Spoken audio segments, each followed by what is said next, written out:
Good morning. Good morning, I'm getting Carl it there. Wingers. This is Aaron Burns. I'm in my work clothes today. October 3rd, 2025, episode 250. Whew, $250,000 down, right? I wish. Okay, we got the government shutdown, and how that's basically affecting real estate is, if you're getting an FHA loan, then you're going to have to wait till the shutdown's over before, you can close, because that's the funder behind all that. Now on VA, shouldn't really affect most of those. But still double check with your lender. Absolutely, and be prepared for, various delays. Title companies are going to be, I don't know how much of the government shutdown, how low it goes. This is just the feds. Right. So, IRS, I know that's going to cause some issues. USDA loans, if you don't already have a commitment, it won't close. It'll have to wait till the shutdown's over. On conventional loans and jumbo loans, basically, it depends on the IRS. If anybody at the IRS will do verifications and stuff like that, so it's going to cause delays no matter what. So get ahead of it now. Check with your lender whether you're in the middle of closing process or if you're looking to buy. I've been looking. Yeah, this is no reason to stop the buying process No. or even stop the selling process. It's just expect some delays. I don't expect the government shutdown to be that long, but just be prepared. I would automatically factor in an extra 30 days on the buying side. Better to be prepared Yeah. and That way, stay everybody, ahead of it. the expectations are already set. Well, if you put a longer closing and you close sooner, great. But if not, everybody was prepared for why. The buyers, the sellers, agents, lender, everybody knows why. Right. Interest rates, they dropped them a little bit, but basically they're still flat.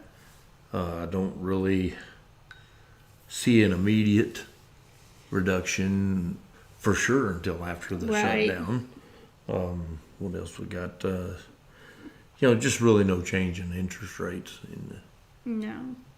We were talking interest rates this morning over breakfast, and in 1980, 81, everything was at 16 to 18%. Right. And that was just the facts of life. So 6% now is still pretty good compared to the early Right. 80s. But it's still a far cry from the 3% of a few years ago. We still have a housing shortage. And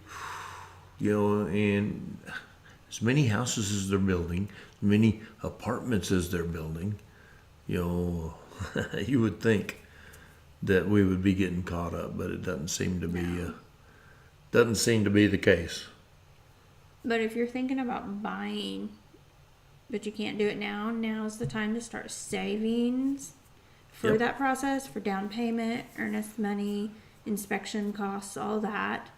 And then also work on your debt to income ratio. Clean up some of those debts that can be Keep those gotten credit rid cards of. paid down. Yeah. Any of those furniture loans or any of that stuff like that you can get paid off to help your ratios. That's a big deal. It really is. And banks are really watching the ratio numbers like crazy right now. Rental rates are still through the roof. I would not want to be a regular renter right now. No. In Mustang, it's $1.25 a foot.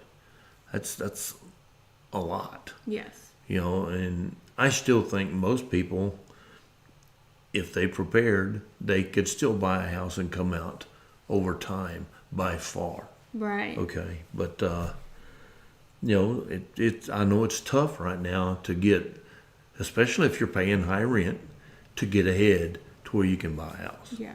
But sometimes you just got to bite the bullet. Do away with Netflix. Maybe don't have the cable. Work on your cell phone plan. People paying, several $100s a month in cell phones. It's amazing all the parasite things that can suck Yes. money out of your budget. And I have a budget worksheet that's Excel. If anybody wants it, just hit us up. I'll share it. Yeah, budgeting's a big deal. And I know in most marriages, the B word, the budget word, is constant conflict. Yes, Okay. money But, is- if you can both get on board, it just makes a huge difference in the outcome. I'm not, I like budgeting things, but I'm not to the Dave Ramsey level where Right. you're freakazoid crazy on things. And I like to have enough spare money. I think everybody should have enough spare money just to take their kids out for pizza, Right. every couple of weeks or at least once a month, But right now, I know a lot of folks that are just tight on money and go out and eat is expensive. It is. Right now, food has gone through the roof. Inflation in that market has really affected everything. It's nothing to spend $1,000 on groceries, No. for a family. And that's just, it's just hard for me to fathom sometimes, Is what it is, though. Well, even as a two-person household, going to the grocery store is even expensive for two people. Yeah, Larry and I, my brother Larry, and I went to breakfast this morning at IHOP after we got through with our Lowe's shopping. It was $1,000 at Lowe's, but then we go to IHOP for breakfast and we get the $6 value meal. Hey, you're looking at someone that eats kids' meals all the time, so But we went out and ate Mongolian last night, and that was 20 some bucks a piece, And it just, if you do that all the time, you can throw a lot of money out the window right. in a hurry. Well, what else we need to talk about today? Nothing that I can think of. Man, the weather's been beautiful. When Makes it warms up. Yeah. It was chilly Been this great. morning. All right, well, I guess we'll get off here. We are WRME Live, where we do real life, real world real estate every day. Bye, y'all.